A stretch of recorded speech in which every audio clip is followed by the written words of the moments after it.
Que vamos a entrar a la palabra. Estamos en Primera de Pedro, ya estamos en el capítulo 3 y vamos a estar en el verso 13.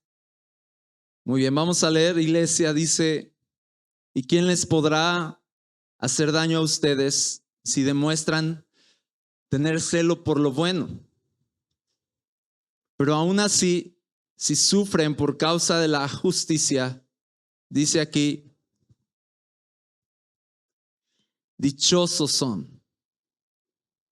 No tengan miedo por temor a ellos, ni se turben, sino santifiquen a Cristo como Señor en sus corazones, estando siempre preparados para presentar defensa ante todo el que les demande razón de la esperanza que hay en ustedes, pero háganlo con mansedumbre y reverencia, teniendo buena conciencia, para que en aquello en que son calumniados sean avergonzados los que hablan mal de la buena conducta de ustedes en Cristo. Pues es mejor padecer por hacer el bien, si así es la voluntad de Dios, que por hacer el mal. Voy a detenerme aquí, ahorita continuaremos leyendo.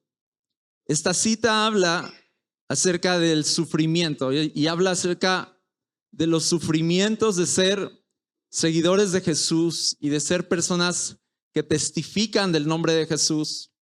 Y aquí dice, ¿quién les podrá hacer daño a ustedes? Porque está hablando de las amenazas y de las cosas que en ese entonces rodeaban a la iglesia como una amenaza para detener la predicación del evangelio, detener el testimonio de Jesús.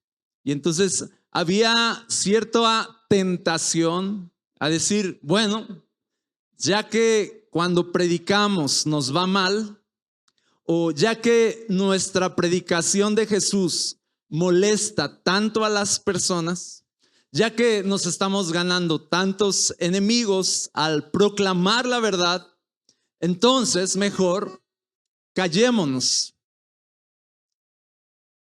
¿Ok? Callémonos.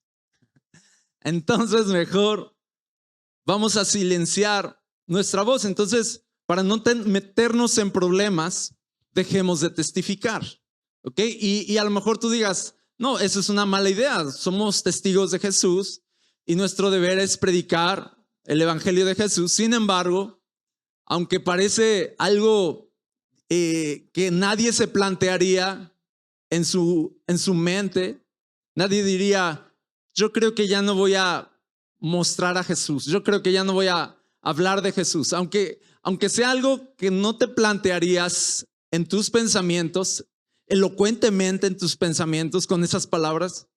A veces en acciones sí nos callamos, a veces por temor a ser criticados sí guardamos silencio, a veces por temor a que nos señalen o nos critiquen o nos hagan a un lado, a veces sí ocultamos el testimonio de Jesús en nosotros, ¿ok? Esto es algo que sí puede pasar, e incluso a medida que avancemos en el fin de los tiempos, la iglesia va a ir siendo más perseguida por causa de su fe y de la verdad, y por lo tanto se va a requerir una mayor medida de fe, se va a requerir una mayor medida de valentía para predicar la palabra. Créeme, vendrán tiempos en donde predicar de Jesús nos podría costar la vida. Y ahí es donde la iglesia va a ser probada en si realmente sigue a Jesús o solamente tiene una fe hasta donde le conviene. ¿Okay? Soy cristiano hasta donde me conviene. Hablo de Jesús hasta donde me conviene. Cuando ya no me conviene, cuando quedo mal, cuando soy visto como una persona mala. Incluso si puedes observar cómo este es el tema, fíjate aquí algunas cosas. Fíjense cómo sí habla de esto. Dice, no tengan miedo por temor a ellos ni se turben. Habla de esta amenaza y esta tensión. Y dice, estén siempre preparados para presentar defensa de todo el que les demande razón de la esperanza. Dice, o sea, estén listos para seguir proclamando. O sea, no teman de ellos, dice, pero en medio de esa tensión estén listos para presentar la defensa de su fe. Y además dice que en medio de esta labor de ser testigos de Jesús, dice que hay calumnias, ¿sabes? Dice, ustedes den el testimonio de Jesús con mansedumbre y reverencia, para que todas las calumnias que hay en torno a la iglesia, dice, que todas estas voces que critican o juzgan a la iglesia, dice, sean avergonzadas, sean avergonzados, para que dejen de hablar mal de la conducta de ustedes, dice. Ahora, no dice acá que cuando testificamos de Jesús, todos nos van a querer. No dice acá que cuando te haces cristiano, todos te van a aplaudir, sino dice acá que a lo mejor vas a padecer cuando empieces a vivir de acuerdo a las ordenanzas de Jesús. ¿Por qué? Porque cuando empieces a vivir de acuerdo a Cristo, tu vida ya no va a lucir como la del mundo. Y cuando tu vida ya no luzca como la del mundo, entonces el mundo te va a mirar como un enemigo. Y así es, nos volvemos amigos del mundo y a veces también notoriamente nos vamos a convertir en amigos de Dios y enemigos del mundo. Ahora, dice acá, esto es normal, ¿ok? Es mejor, dice incluso, es mejor que padezcas por hacer el bien, si así es la voluntad de Dios, que por hacer el mal. Entonces, todo esto es el tema. El tema es seguir siendo testigos de Jesús en un mundo que va a calumniar, que va a amenazar y que va a traer tensión a la iglesia para que la iglesia guarde silencio. Ser testigos de Jesús todavía en un mundo que va a juzgar la Biblia, la palabra de Dios, en un mundo donde va a tratar de cancelar las voces de la iglesia cuando la iglesia diga esto es pecado, esto desagrada a Dios, y el mundo busque silenciar esas voces. Entonces, en medio de eso, nuestro llamado es seguir testificando. Ahora, ya entendiendo que ese es el panorama, ese es el texto, de esto se trata, vamos a tratar de ver algunos puntos acá que quiere señalarnos Pedro. Fíjense, para animarnos a no guardar silencio, para animarnos a no acomodarnos, para animarnos, porque créeme, iglesia, que puede llegar un punto, si tú no tienes cuidado, puede llegar un punto en que tu fe cristiana solo sea un decorativo ahí, pero no una realidad. Puede llegar un punto en que este mundo te amoldes tanto al mundo para quedar bien con el mundo, que termines dejando de ser testigo de Jesús. Los que se amoldan al mundo para quedar bien con el mundo no pueden testificar a Jesús. De hecho, dice Pablo, si yo quisiera quedar bien con las personas, no podría ser siervo de Cristo. O sea, no servimos al reino cuando queremos ser buena onda en todo y quedar bien en todo y querer que nuestra voz copie con la voz del mundo. No servimos cuando queremos amoldar la verdad y tratar de acomodarla al mundo para que no ofenda. Dicen, ya no eres siervo de Cristo cuando estás adulterando la palabra para quedar bien. Ya no eres siervo de Cristo cuando estás adulterando la palabra para acomodarla a la preferencia del mundo. No. Eres siervo de Cristo cuando permaneces predicando la palabra, testificando de quién es Jesús, aunque eso te cueste ser rechazado, calumniado, criticado o perseguido. Hasta ese punto tendría que llegar nuestra fe en Jesús. ¿Sí o no, iglesia? Ahora, todos en alguna medida llegamos a vivir esta tensión. A veces en nuestra familia, a veces en nuestra zona de trabajo. Llegamos a vivir esta tensión de ser personas que no entran a las cosas chuecas, de ser personas que no colaboran con la corrupción, o de ser personas que no entran al chisme, de ser personas que hacen las cosas de una forma que honra a Dios, y entonces empieza a sentirse una tensión. Decía la palabra, la gente se va a extrañar, dice, de cómo ya no andas tras los caminos de antes, de cómo ya no te emborrachas con ellos, de cómo ya no sales con ellos, de cómo ya no participas en las cosas que antes hacías con ellos. Dice, la gente se va a extrañar de que seas diferente, y no creas que muchos van a decir, oye, qué bonito, invítame. No, Muchos van a sentir en ese cambio tuyo, van a sentir el impulso de rechazarte, el impulso de juzgarte y de criticarte o incluso de burlarse de tu fe. ¿Alguna vez alguien se ha burlado de tu fe o se ha burlado de ti por ser cristiano? Es normal, es normal. Dice, es mejor que la gente te trate mal porque estás caminando con Jesús, porque de por sí la gente te va a tratar mal, dice, y de por sí vamos a sufrir o padecer, dice aquí. Dice, pero es mejor padecer por hacer lo bueno que por hacer lo malo.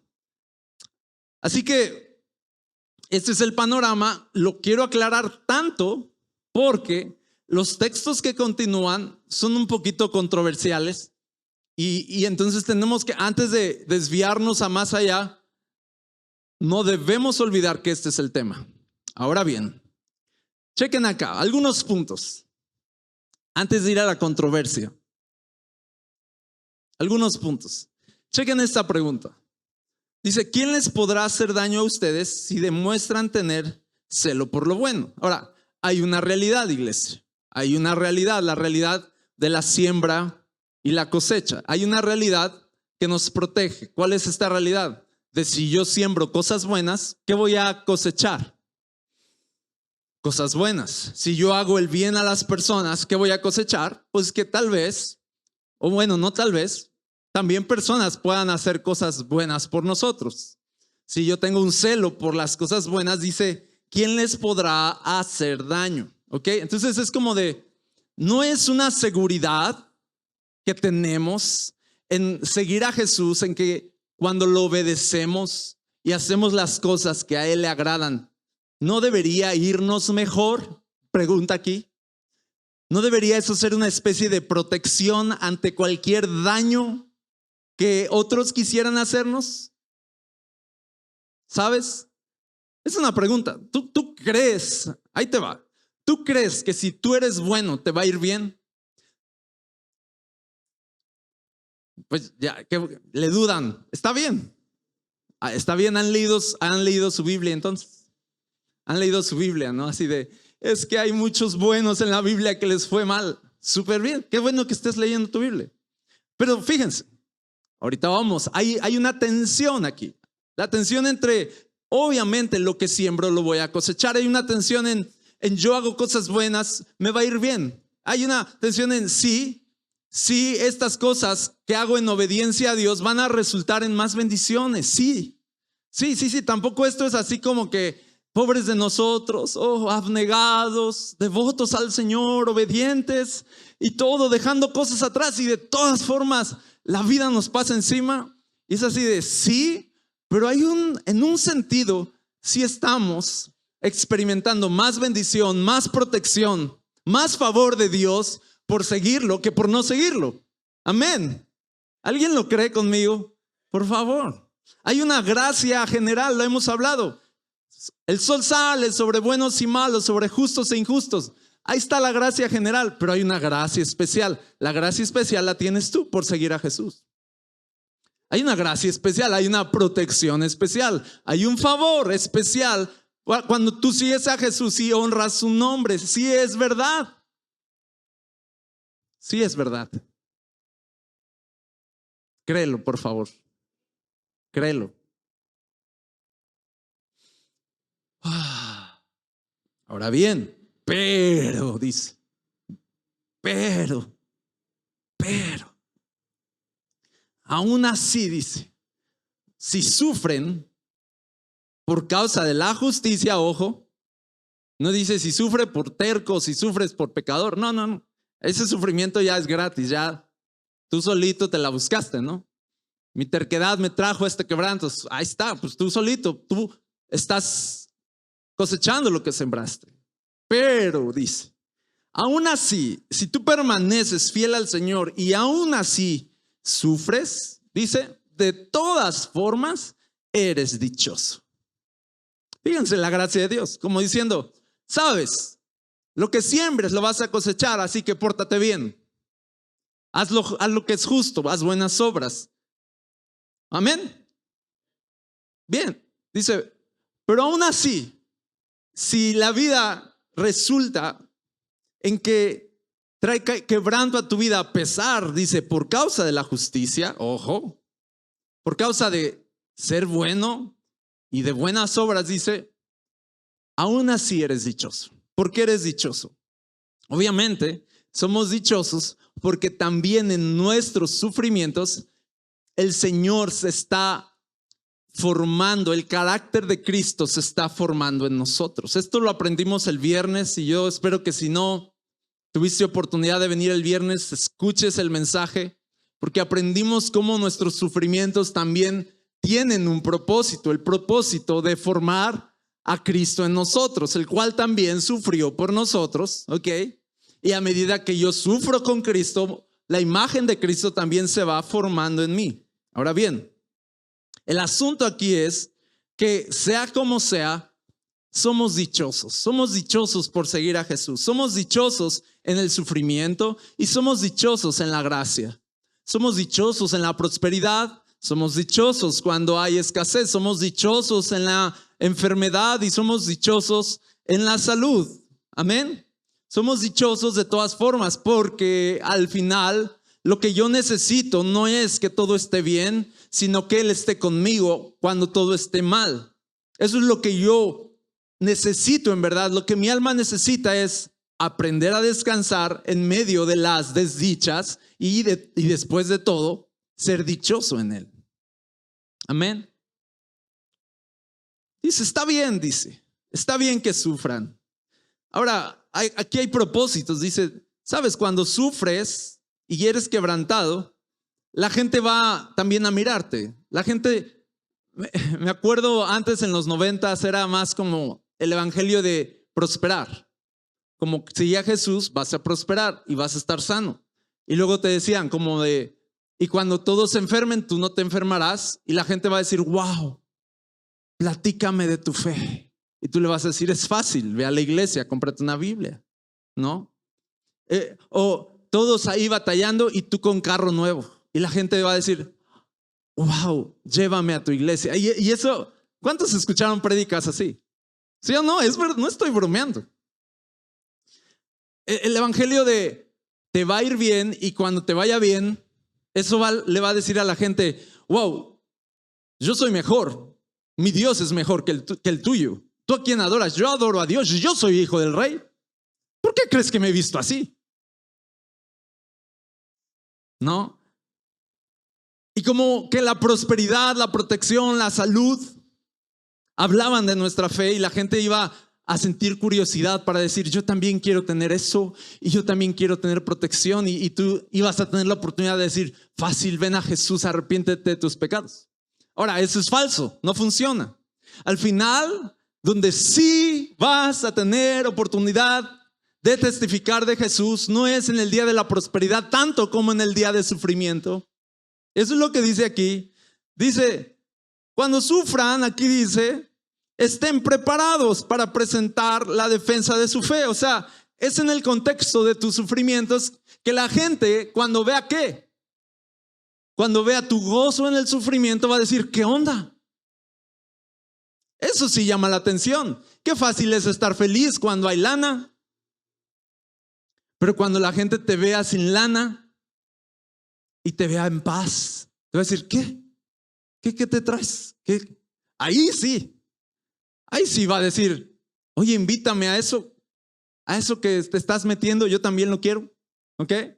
Te lo vas a decir, no me estoy metiendo nada, ven a la iglesia. Es diferente. La gente sí se va a extrañar cuando en la tormenta tú estés en paz y tengas esperanza. Eso sí va, dice la Biblia, ahí sí prepárate para presentar tu fe. En el día de calamidad, prepárate para presentar tu fe. Ahí es donde las personas van a estar listas para escuchar. Amén. Dice, entonces, aún así si sufren, Cristo gana. Cristo va a ser exaltado, Cristo va a ser glorificado. Aún así si sufren, ustedes van a testificar de Él. No necesitas que todo vaya bien para testificar que estás bien en Cristo. Amén. Pero fíjense, A veces hay tormentas en nuestra vida, como aquella tormenta que vivieron los discípulos en medio de la noche y de pronto ven a esta figura, a Jesús, ¿te acuerdas? Caminando en la tormenta, ¿recuerdas esa historia? Está pisando el mar, está caminando entre el mar, pero no un mar aquietado, un mar violento con grandes olas y grandes vientos, y Jesús caminando como si nada en medio de eso. Y de pronto lo ven los discípulos y tú sabes, o sea, yo te digo algo. ¿Qué te va a dar más fe? ¿Que Jesús calme la tormenta o ver a Jesús caminando en la tormenta? ¿Qué es más impresionante, iglesia? En verdad. Ahora tú dices, no, pues si calma la tormenta también es impresionante, pero nuestro corazón duro va a decir, de suerte ya se calmó la tormenta, porque eso pasa. Las tormentas pasan, la lluvia se va, el viento para. Entonces la fe como que iba a competir con la razón y va a decir, bueno, gracias a Dios que ya se quitó la tormenta, y la gloria no va a ser para Dios. Tal vez digas, gracias a Dios porque el clima así estuvo hoy y punto, y la razón te va a quitar el poder ensancharte en fe. Pero no es normal ver a Jesús en la tormenta. Eso sí no es normal. Eso sí, cuéntaselo a quien quieras y va a ser así como increíble, ¿sí o no? Entonces te quiero decir algo. Tú dices, ¿por qué el Señor todavía no se lleva esta tormenta en mi vida? Y a veces es porque el Señor quiere darte el regalo de verlo caminar en esa tormenta. Porque tú dices, Señor, ya acaba la tormenta, que acabe la tormenta, que acabe la tormenta. Y Jesús dice, no te quieres perder verme caminando en la tormenta. Eso es algo que no vas a ver todos los días. ¿Quieres que la calme? Pero yo te diría, ¿no quieres ver algo aún más glorioso? Entonces, si lo ponemos en ese balance, ¿cuántos conmigo dirían, Señor, déjame verte glorioso caminando en la tormenta? En medio de las cosas que no cambian y de los problemas que no se solucionan y de las enfermedades que aún no se sanan, quiero verte glorioso ahí. Quiero ver tu gloria en mi dolor. Quiero ver tu gloria en mi día malo. Quiero aprender a verte en cualquiera que sea mi circunstancia. ¿Sí o no? Eso es lo que más necesitamos. ¿Y sabes por qué eso es lo que más necesitamos? Porque en el mundo tendremos aflicción, sí o sí. Ya sea por el pecado o ya sea por abandonar el pecado. Las dos cosas resultan en que vamos a sufrir. Y Jesús dijo, en el mundo tendrán aflicción. Eso se los puedo asegurar. Pero dice, pero tengan fe. Yo he vencido al mundo. ¿Qué quiere decir? Yo camino en medio de esas aflicciones. Yo camino en medio de esos dolores. Yo estoy ahí en medio de esas circunstancias. ¿Puedes creer hoy que Jesús sigue ahí en medio de tu dolor? ¿Puedes creerlo? Que Él sigue ahí caminando en medio de tu proceso. Así que sí, iglesia, somos dichosos porque aun cuando sufrimos, el Señor todavía está ahí con nosotros, porque cuando sufrimos podemos testificar aún mejor que tenemos a un Salvador suficiente en Jesús. Amén. Me acuerdo, antes no era así. Antes Jesús estaba obligado a solucionar todo. Antes no era así. Antes Jesús tenía la obligación de hacernos bien siempre. Pero ya que leímos bien la Biblia y leemos de Job, recibiremos de Dios el bien y no recibiremos el mal. Y ya cuando leemos la Biblia y vemos que seguimos a un siervo sufriente, Jesús, que fue a la cruz,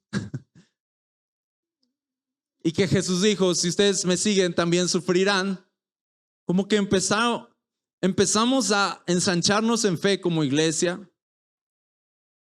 y empezamos a dejar de conflictuarnos cuando nos iba mal. En verdad, yo conocí muchas personas que entraban en un conflicto serio cuando el Señor no les respondía a sus peticiones y entonces lo dejaban. Hay muchas personas que hoy no siguen a Jesús porque no han aprendido a ver a Jesús en el sufrimiento. Así que sí, iglesia, sea como sea, dice, sufriremos, ¿ok? Ahora, dice acá, esto, es mejor padecer por hacer el bien, si así es la voluntad de Dios, que por hacer el mal. Y me gusta este texto porque dice que vamos a padecer de todas formas, ¿ok? Si es la voluntad de Dios. O sea, quiere decir acá, hay una parte donde no, cuando dice aquí, si es la voluntad de Dios, quiere decir que no hay fórmulas. No hay una fórmula aquí. Esa es la pregunta que más a veces le hacen a los pastores o predicadores, ¿no? De, pasa algo malo, ¿por qué Dios permitió eso? Muere alguien, ¿por qué Dios se lo llevó?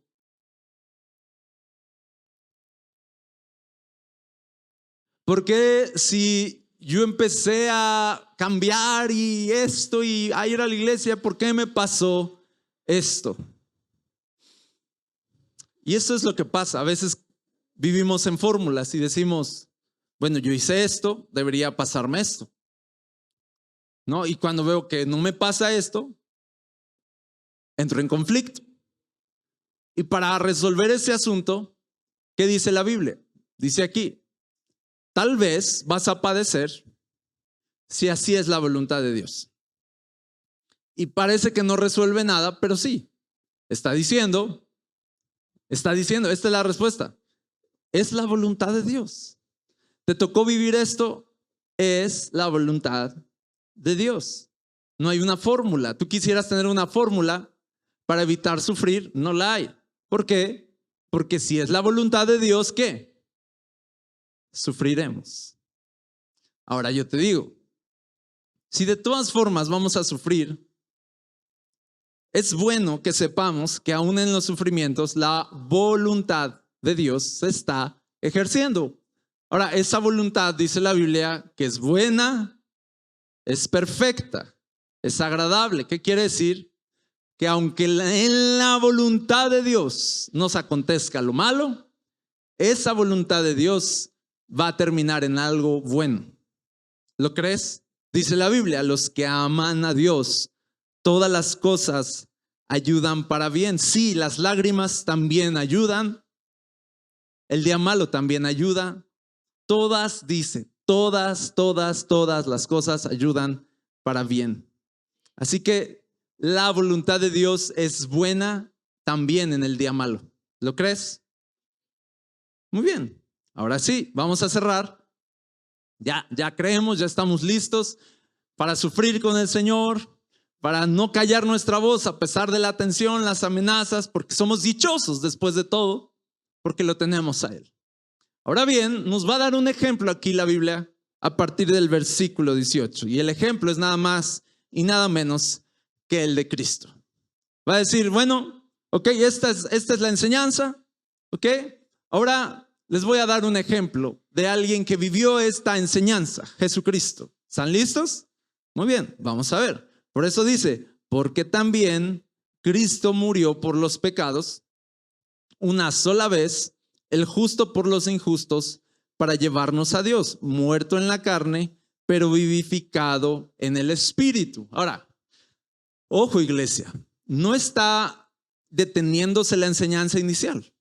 No está diciendo, bueno, ¿ya entendieron eso? Muy bien, ahora les voy a predicar el evangelio. Cristo te ama, Cristo murió por tus pecados. No es una idea aislada, ¿ok?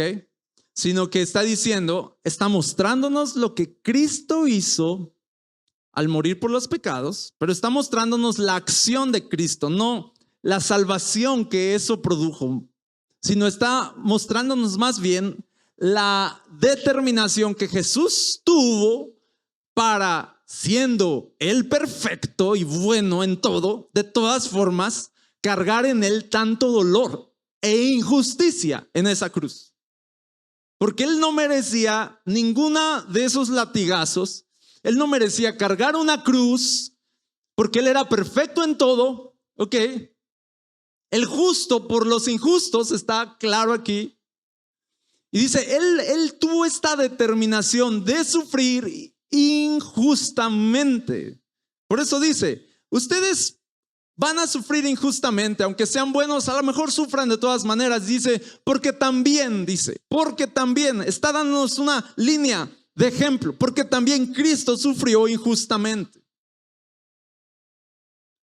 Él era justo, pero sufrió por los injustos. Él pagó un precio en esa cruz por pecados que no cometió, sino que tú y yo cometimos. Es injusto, ¿sí o no? Es injusto. Pero todo lo hizo, dice, para llevarnos a Dios. Al final salió bien, ¿verdad? Al final salió bien. Están bien mal las personas que están, es increíble, ¿verdad? Pero bueno, existen personas que están enojadas con los judíos porque mataron a Jesús.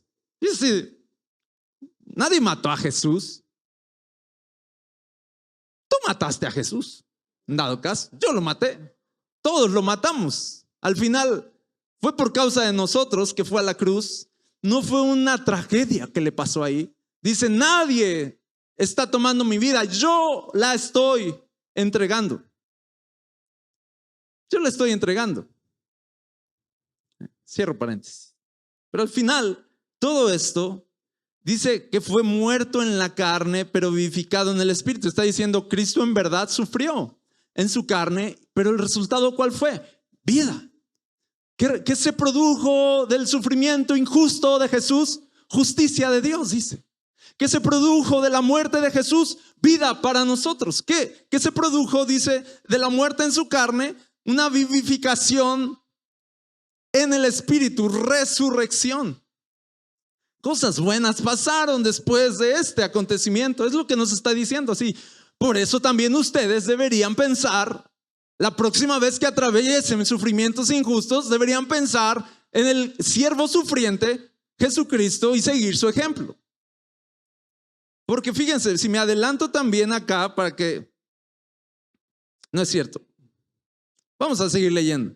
Ahora, fíjense, dice, Cristo murió en la carne, fue muerto, fue vivificado en el espíritu, pero en el espíritu, dice, también fue y predicó a los espíritus encarcelados. Ok. Ahora empieza a hablar de aún más la relevancia o el alcance que tuvo el sufrimiento de Jesús, esta muerte. Porque cuando Jesús fue muerto, dice, fue y predicó a los espíritus encarcelados. ¿Quiénes son estos espíritus encarcelados? Dice, son los que en otro tiempo fueron desobedientes cuando la paciencia de Dios esperaba en los días de Noé. ¿Ok? Son espíritus que están encarcelados, que fueron encarcelados desde los días de Noé, durante la construcción del arca, en la cual unos pocos, es decir, 8 personas fueron salvadas por medio del agua. Y aquí hay controversia, pero la vamos a resolver. Dice acá entonces que hay espíritus que fueron encarcelados. Ahora, la Biblia habla desde un lenguaje diferente cuando se refiere a espíritus y a almas, ¿ok?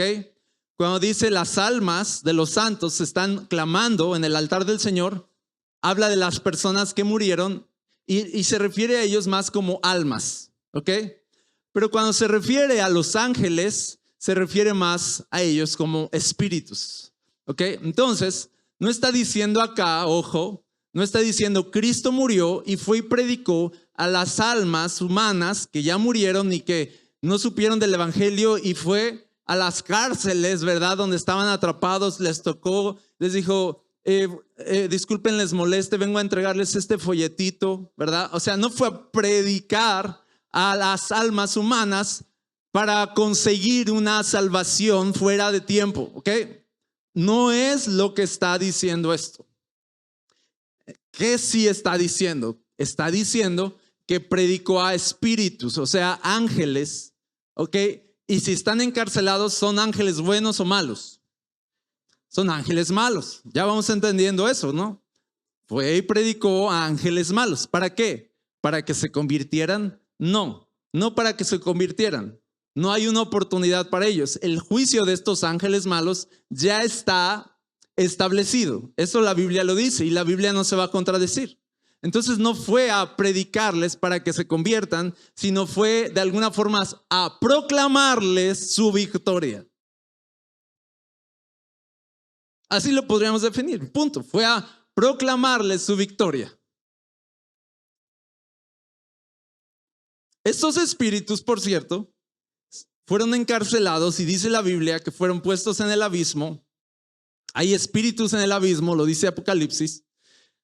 Estos espíritus, ángeles, no son los ángeles caídos que están en las regiones celestes y que habla la Biblia.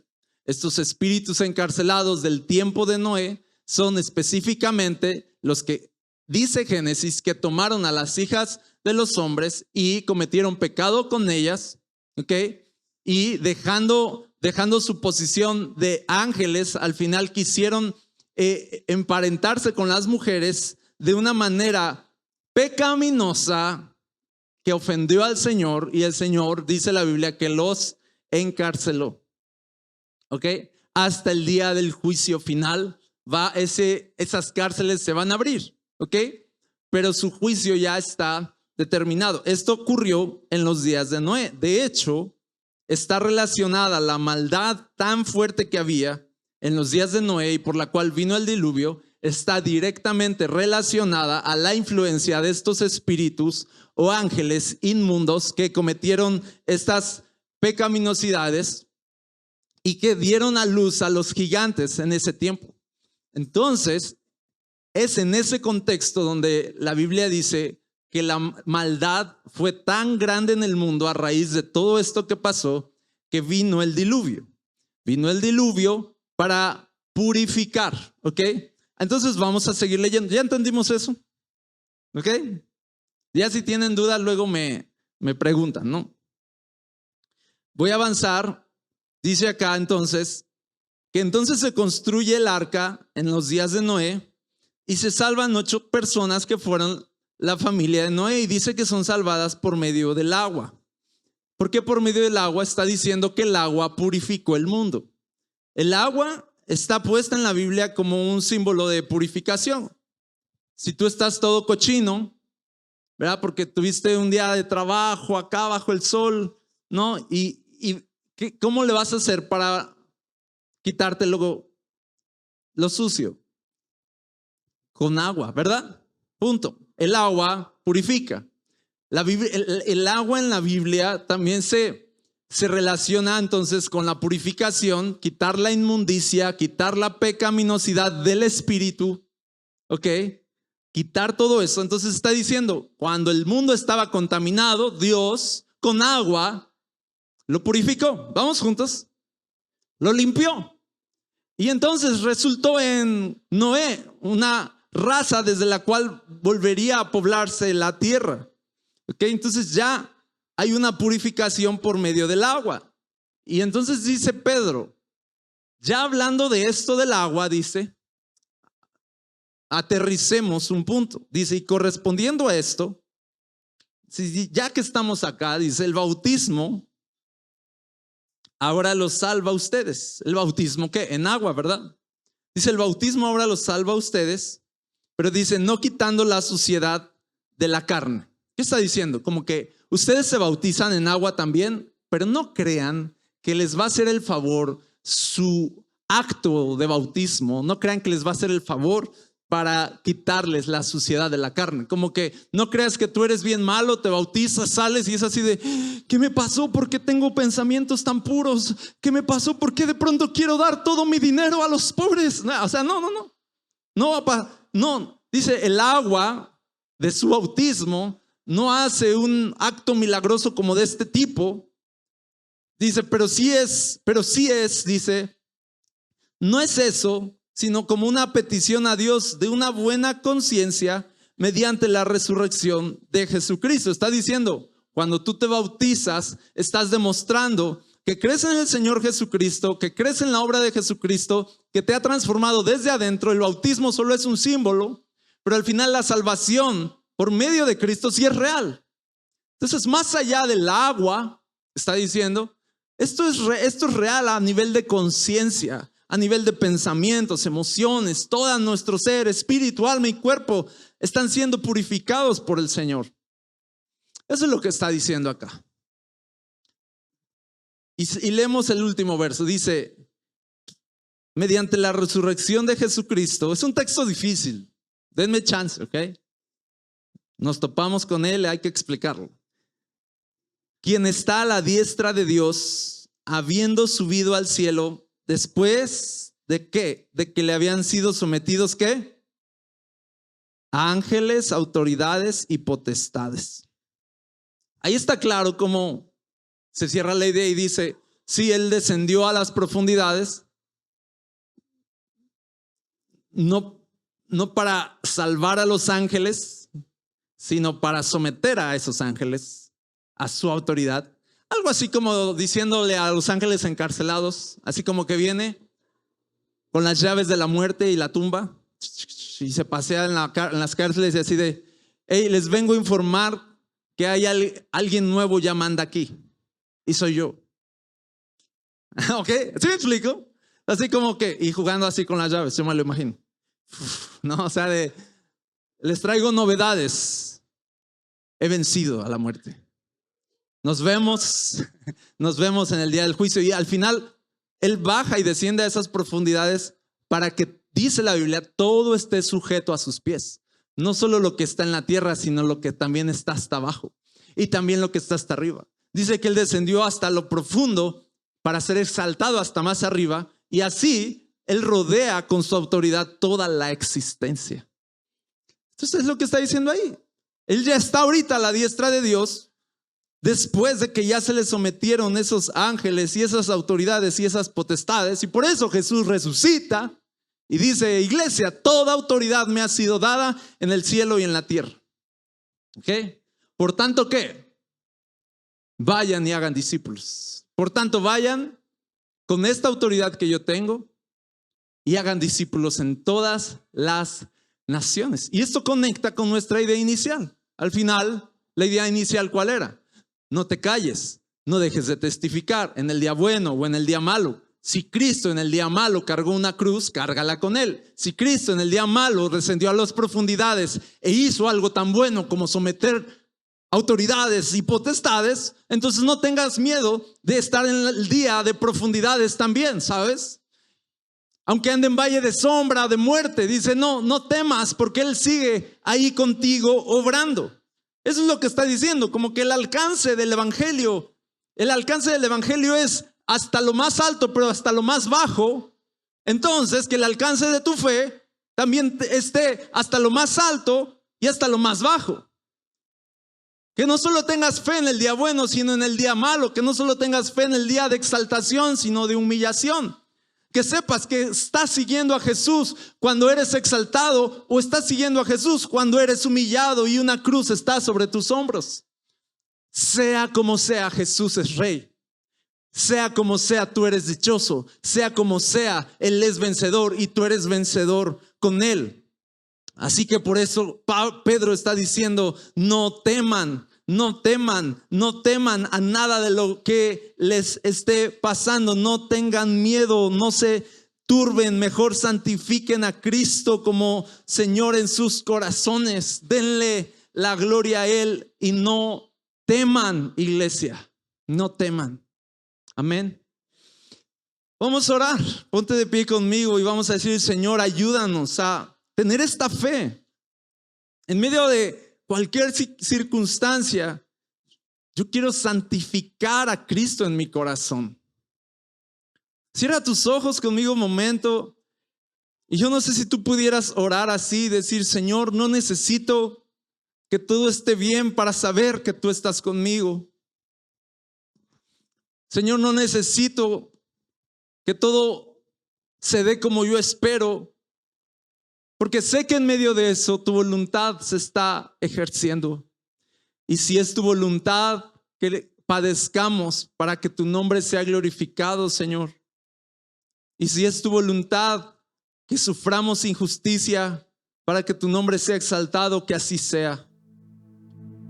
Porque así como tú sufriste una injusticia que te llevó a una victoria tan grande, nosotros sabemos que no hay injusticia que pueda pagar esa victoria. No hay calamidad que pueda pagar tu presencia. Señor, no hay nada que pueda pagar esta salvación que tú ya ejecutaste. Así que hoy queremos ser una iglesia que no tiene miedo. Queremos ser una iglesia valiente que sigue testificando, que está lista para presentar su fe en cualquier circunstancia. Queremos ser una iglesia que no se limita a tener gozo en el día bueno, sino una iglesia que puede también tener paz y gozo en el día malo. Porque eso también testifica de ti, Señor. Seguimos creyendo en ti.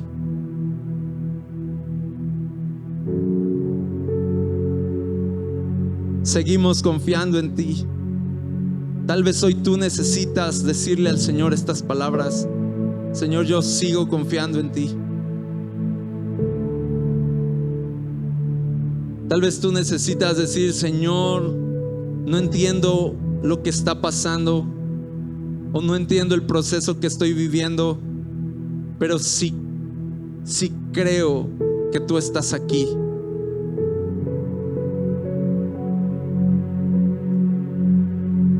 No entiendo todo, pero sí confío en ti, Señor. Tus caminos no son como los nuestros. Tus planes, Señor, están por encima de los nuestros.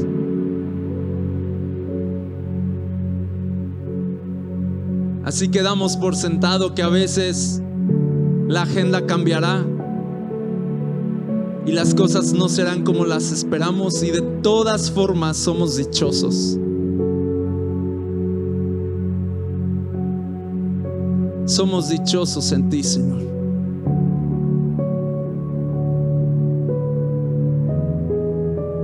Danos la valentía de seguir predicando, de seguir testificando y de no callarnos por temor.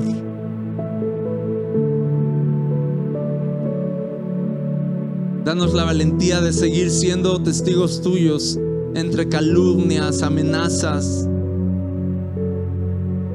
persecuciones, rechazo, críticas, burlas, humillaciones, injusticias. En todas estas cosas, Señor, somos más que vencedores.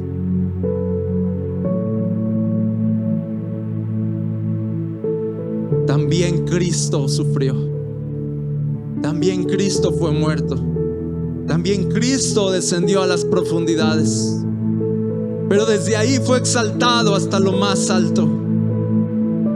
Y se le dio un nombre que es sobre todo nombre, para que en el nombre de Jesús se doble toda rodilla de lo que está en el cielo y en la tierra y debajo de la tierra, y toda lengua confiese que Jesucristo es el Señor, para gloria de Dios Padre. Hoy miramos el alcance de tu sufrimiento, Señor, y eso inyecta valor en nosotros para poder seguir en este mundo quebrantado. Eso inyecta un valor en nosotros para seguir creyendo en ti, pase lo que pase, Señor. Bendecimos tu nombre hoy.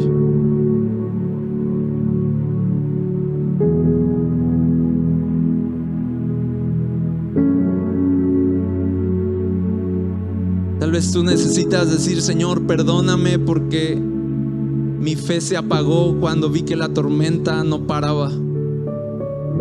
Pero ahora estoy listo para verte caminar en la tormenta,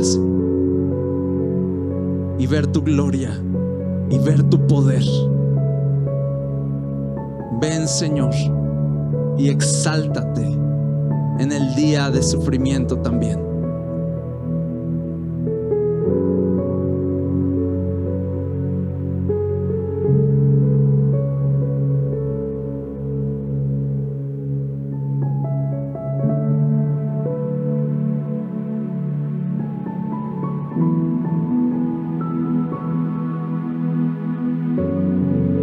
Vamos, toma un momento para recuperar tu fe.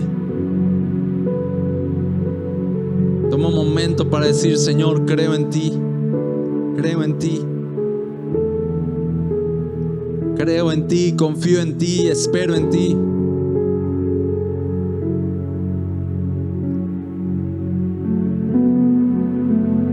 Alabo tu nombre, Señor. Tú estás aquí y estás obrando todavía. Nada se ha salido de tu mano. Dichosos somos, Señor.